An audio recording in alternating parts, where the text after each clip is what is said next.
Welcome to Absolutely Abundant, a podcast for soul line creatives. This is your host, Julie Getzinger, and this is episode 34, Growing Through Failure.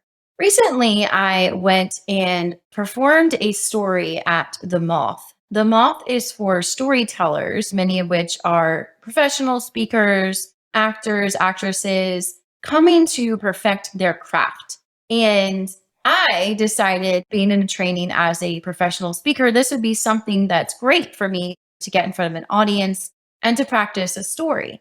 I signed up to put my name in to be pulled. And what happens is you're to prepare a 5-minute talk on a specific theme. The theme that night was crossroads. So we were asked to prepare a 5-minute talk, and you don't know if you're going to get chosen. When you get there, you put your name in the bag, and that just means that you're open to being chosen. I came in cocky as hell, and I left deeply humbled. Here's what happened. I walk in and I'm like, I got this. I'm a speaker. I've got a speaking coach. I've got a rating coach. I can do this. I'm not afraid. I introduced myself to the staff. I sat near the VIPs. I saw their seats marked VIP, and I decided I would make friends with the VIPs because I too am a VIP and I deserve to be here in this section. Again, feeling cocky, feeling confident, and cocky to me just means overconfident, which is how I was at the beginning of that night. And I made friends with this woman who actually had won the event the previous time. So we exchanged phone numbers because I figured it'd be good to know her. And she also just thought it was fun to connect with me. So we exchanged phone numbers. She is the first person to get picked to share, and she does an incredible job. And I'm so proud of my new friend. She gets good scores. And that was something else. I didn't realize that we were even being scored. I thought that we were just going up there kind of like karaoke and just sharing our story from our heart, kind of like improv. Well, no, there's a specific criteria that you're to follow. It's supposed to be timed and you are judged and you get scores. I was like, oh, okay. Well, if I'm meant to get picked, I'll get picked. If I'm not, I won't. No big deal, right? My name is called next. I'm like, oh shit. Too late to turn back now. I walk out on stage loosely having a story that I wanted to share about divorce and had no idea how long the story was going to be. And I was proud of my story because my messaging was about divorce as completion.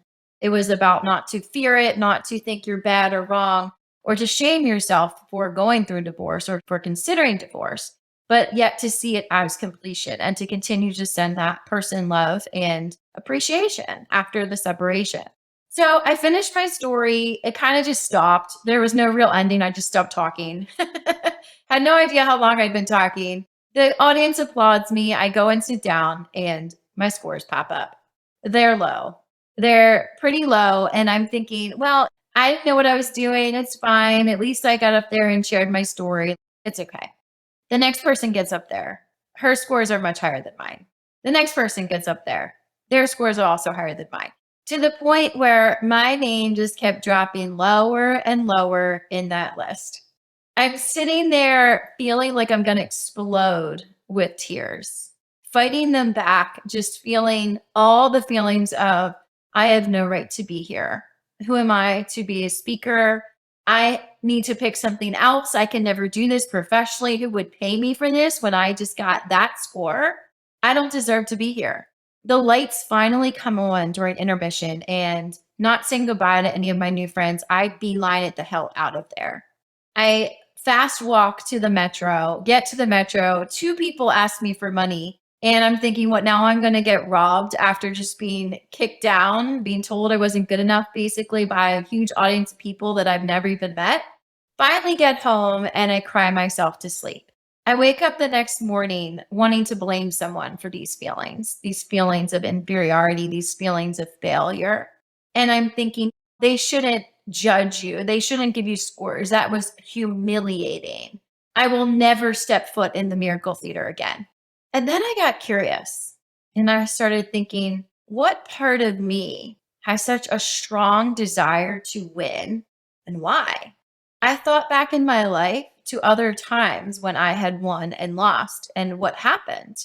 And what I recalled was if I would score the winning goal in soccer, or if I would get chosen for a part in the play in my school auditions, then I would receive a lot of love from my father. And my dad was a performer as well. And I was thinking, this is his arena. I can't let dad down. My dad is now departed. Thinking, wow, I really let dad down. And I think subconsciously that was actually what I was responding to, not my scores, but what it meant and how it made me feel. I realized that the winning was actually me putting myself out there, saying yes to allowing myself to be someone who shared a story in hopes of inspiring and uplifting others. Maybe someone in the audience was going through divorce right then or was about to and was fearful and needed to hear my message not to be afraid. That was why I shared that, not to get good scores. And then I started thinking, how is this any different than getting crappy scores in mini golf? Why does this matter so much? And I realized that it was the being stuck in this is what success looks like. Success looks like lots of money. Success looks like high scores. Success looks like praise from others. So long as we need that feeling and that validation from others, we will never feel success within. The success is in the putting ourselves out there, of being bold, of being brave, of having the desire to inspire, to help, and to teach others. That is success. And that is my story of how I was humbled, yet also was able to pick myself back up and grow through this perceived failure and to not see it as a failure at all. I also realized that the name of the theater was the Miracle Theater. And I laughed about that because of the breakthrough that I experienced in the Miracle Theater. This is the exact story that I plan to share at the next moth event. I'm not shying away. I'm not hiding. I'm not staying home feeling sorry for myself. I'm going to put myself out there again only 1 month after having that happen. That is success. That is winning. Thank you so much for listening. Have a great rest of your day.